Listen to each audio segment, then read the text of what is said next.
Michael, I wanted to first and foremost welcome you on Sports Talk and the Success Table and get it started. How did you get involved with basketball as a kid? Honestly, I just was attracted to it from jump. I had family members that played. My uncle played basketball and football at Virginia Tech in the late '80s and early '90s. So yeah, it was ingrained in me. Like my grandma was a big sports person, so we'd sit and watch, those old NBA or NBC games, with Jordan and the Knicks and all those. And I'd hear her complain about how rough those Knicks were on everybody and stuff. And I was just always attracted to it. Sports Center was one of my favorite shows, and sports was in me, so it grew from there. Definitely. Who all were your sports role models besides Michael, of course? Oh man, it's weird, man. It's just because baseball is my first love. So I obviously A-Rod, Derek Jeter, even going back to those old Braves with Fred McGriff and Otis Nixon and guys like that. Chipper Jones, Chipper Jones, like Andrew Jones, like just and then growing up, we'd always get the WGN games. So I've always watched the Cubs too. So I grew up watching Sammy, Mark Grace, and guys like that. So it was just those are baseball, but sports overall. Obviously, Deion's my favorite athlete, overall athlete of all time. Michael, of course, you said besides Michael Jordan, but Deion Sanders and Derek Jeter are my favorites. Heck yeah, prime time all day. Most definitely. The transition to pro ball for you, pro basketball, how did Winthrop help you with that transition? What lessons did you learn at Winthrop that carried over to the pro game? Honestly, just having a championship pedigree. My coach at the time when I was there, for the majority of my time there, Greg Marshall, he had already won 4 championships, Big South championships, and then they lost 2 years. And then my class came in and we won 4 straight again. And just the work ethic and the attention to detail and the toughness you needed both physically and mentally would come and help me along in my pro journey because, we had a championship mindset. And when you're away from home, so far away from home, playing pro ball, pursuing your dream of playing, you have to be both mentally and physically tough. So that definitely prepared me. For sure. So scroll it forward for you, the 2014 and 15 season where you were with the Oklahoma City, the Blue, the affiliate for the Thunder. Yeah. How did Kevin Durant and Russell Westbrook teach you some of the lessons they've learned? What were some of those things they taught you? Well, honestly, man, there's outside, I was just, enabled by, how talented they were, but I'm older than both of them. So, and I'd already been a pro for seven years. So it's not really much they could have taught me, because what got me to that point is the same thing they got. They're just talented, they're just uberly talented, and Definitely. they're super, super gifted, but my work ethic and everything that it takes to get to, that point was already instilled in me. It was just fun to get to know the guys outside of just watching them on TV and watching them, on TNT and stuff and ESPN. My locker was between both of those guys in the Chesapeake arena. So, just building a relationship with them the time I was there for the preseason and training camp and everything, and even a little bit during my time at the Blue, it was fun. We have a couple mutual friends. Like I said, I'm older, and one of my friends from Charlotte was on the team at the time too, Anthony Morrow. So I already had like a little connection there. So there's nothing they taught me, but it was just good to kind of get to know them as the person and then see their talent up close. Definitely. That's where I'm at right now, Charlotte. Oh, yeah, me too. Yeah. Definitely, man. So life after basketball for you after your 12 years, how have you applied the trials and tribulations of the game of basketball to your personal life?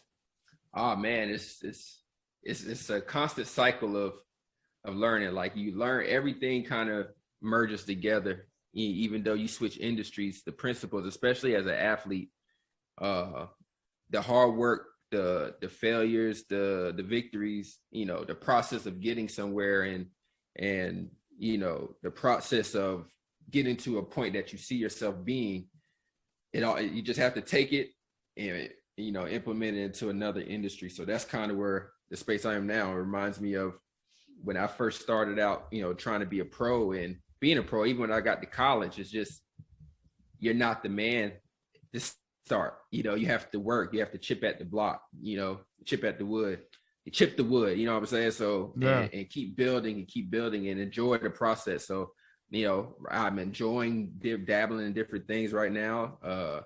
Still keeping my love and passion for the game of basketball, at the forefront, but also, trying to use what I've learned through sport and implement in other areas. So it's tough, obviously, with everything going on. But, starting out as a pro was tough.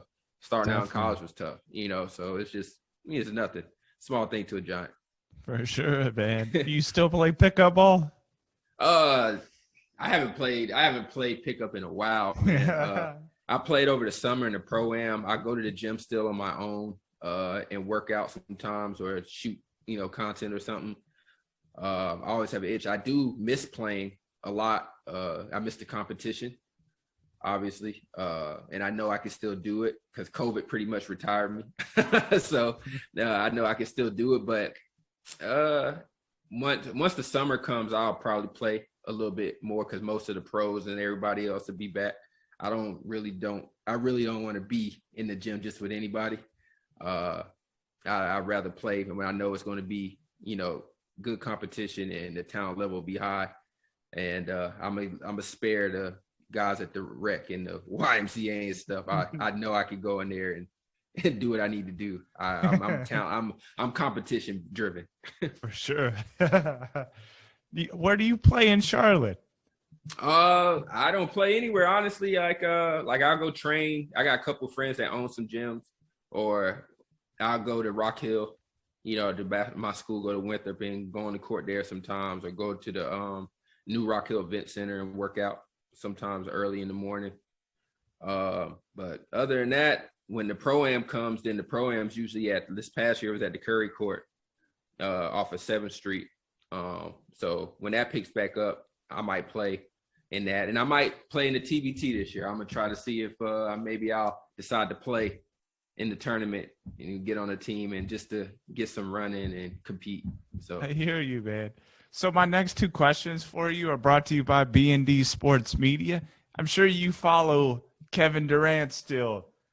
How can Brooklyn, the Nets, regain their position in the East? They are like on a 8-game skid, man. Well, when you don't have a guy that's a 50-40-90 guy and was possibly not even possibly was in the top rankings for MVP, top candidates for MVP, it's gonna hurt your squad. Anytime you miss on the caliber of a talent, the caliber of a Kevin Durant, you're gonna fall. Even though you have Kyrie, even though you have James Harden, you shouldn't fall that much. And Kyrie's only part-time right now, so they can definitely, depends on when Kevin gets back. And if he gets back and he can hit the ground running like everybody will expect him to do, because, basketball to him is like brushing his teeth, it's just that easy.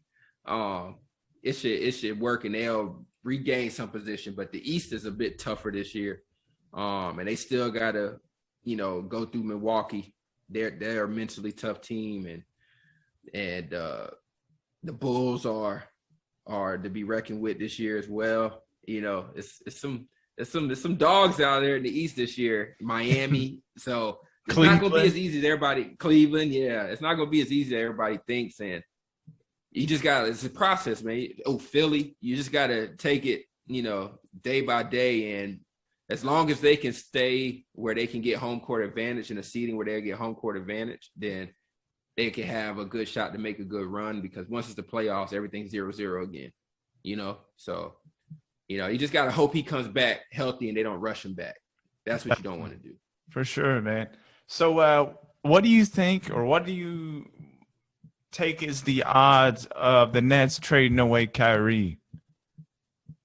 Trading away Kyrie and Yeah. not Harden? Yeah. I don't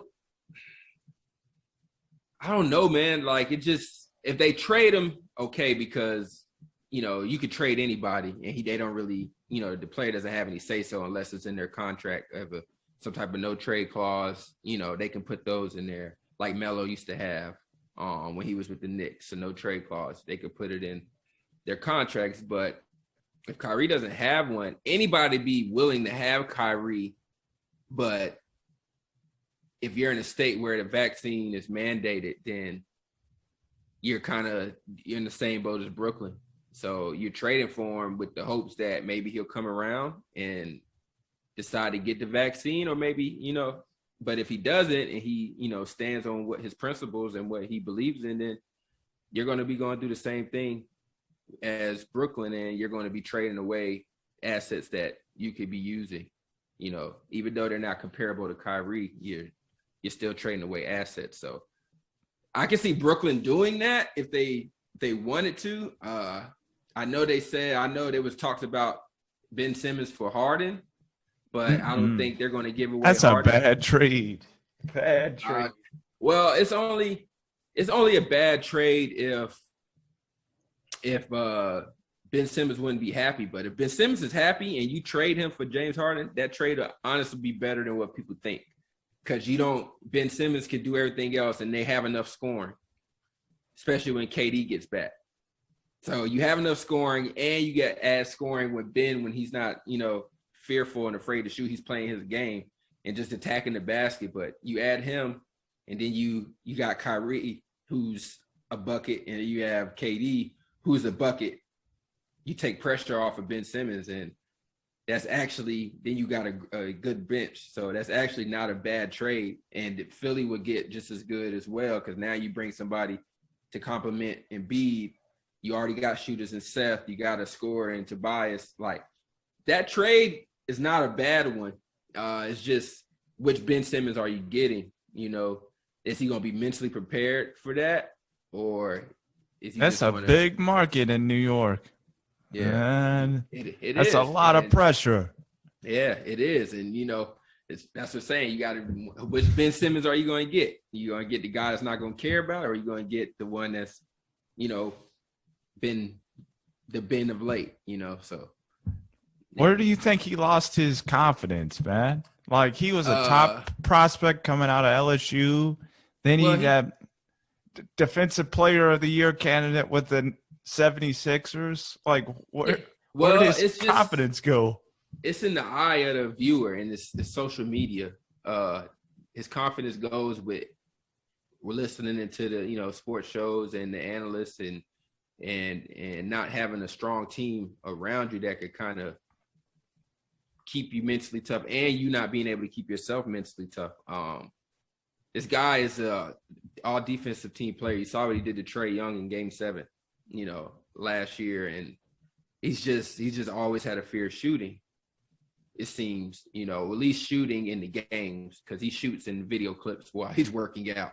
But his confidence, he didn't score a bucket in the fourth quarter though in that playoff series, and it was just like, that's where his confidence started to go away. It's like he didn't want to shoot it. But I think his confidence as a player, I also think it's a little play too on the wanting to be traded thing.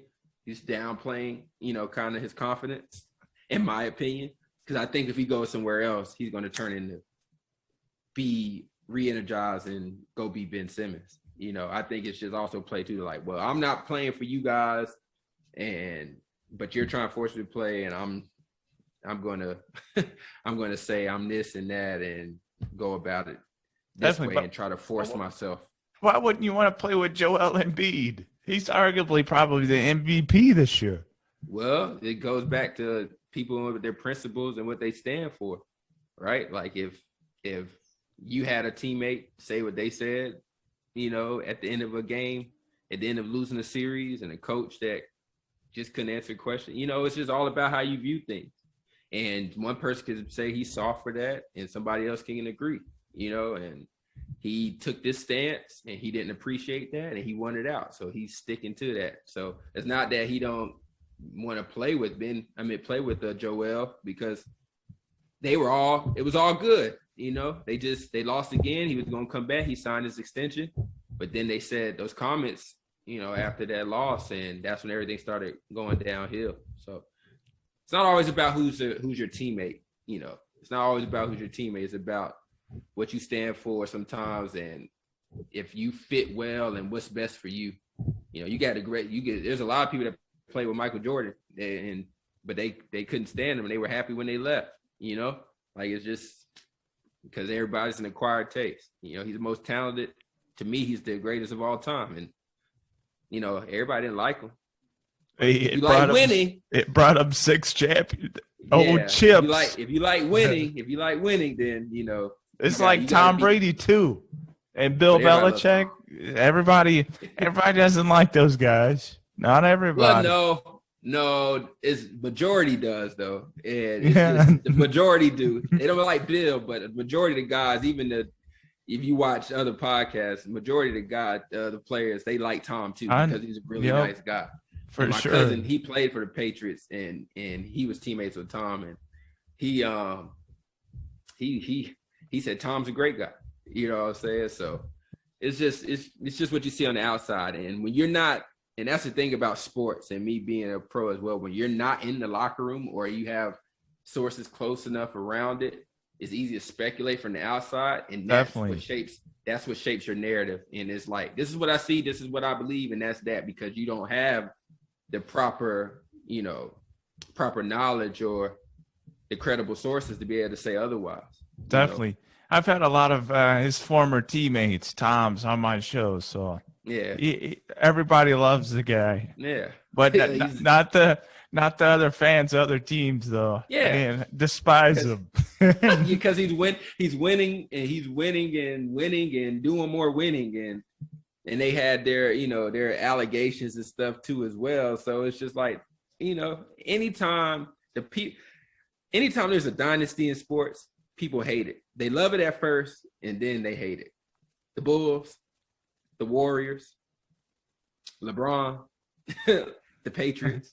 Like, it's just human nature, right? It's like, once you win 1 or 2 and you start winning, and then you show your confidence in winning, you are now no longer the underdog, and you know, majority of the world wants to see the underdog win. So for sure, I think winning breeds a lot of haters too. Oh yeah, it comes out. When you winning, you know you're doing something right, because they're coming.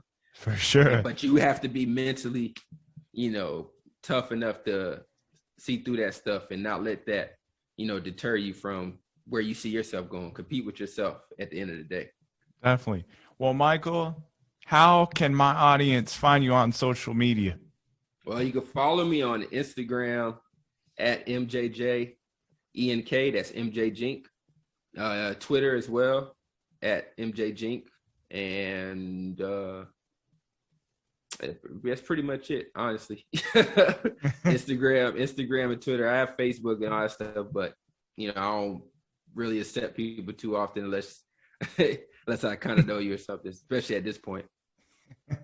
Well, Michael, it's been a blessing to have you on our show, and we welcome you back for another one, my friend. I appreciate it. It was a pleasure having me. Maybe we can hit up the basketball court. Hey, if you find one, that's but I gotta see you play a little bit first. I kind of have a shot, so. That's it. You can't dribble. I was a big man, a small big man. I'm 6'2", so. Yeah, I'm about to say you smaller than me. Well, if you want some training lessons, let's do it.